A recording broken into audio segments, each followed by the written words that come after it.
আজকাল দাম্পত্য জীবনের সবচেয়ে বড় সমস্যা হলো, তরুণ বন্ধুরা ভালো করে শুনে রাখেন, বিয়ে যারা করবেন ভবিষ্যতে আরো ভালো করে শুনে রাখেন, এই মোবাইল ফোন আমাদের দাম্পত্য জীবনকে ধ্বংস করার অন্যতম কারণ।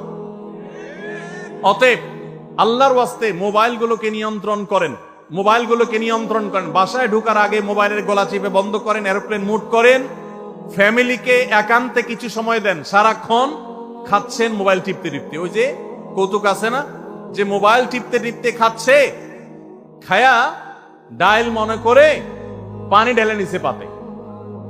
খাওয়ার সময় এবার চিন্তা করতে বলতেছে যে কি দিয়ে রান্না করছো, লবণ দাও না ডাইলে, আসলে ঢেলে নিছে কি পানি। তো মোবাইল টিপতে টিপতে যদি মানুষ সংসারে স্বামী স্ত্রী একে অন্যের সাথে সময় কাটায়, তাহলে দাম্পত্য জীবনে অশান্তি নিশ্চিত।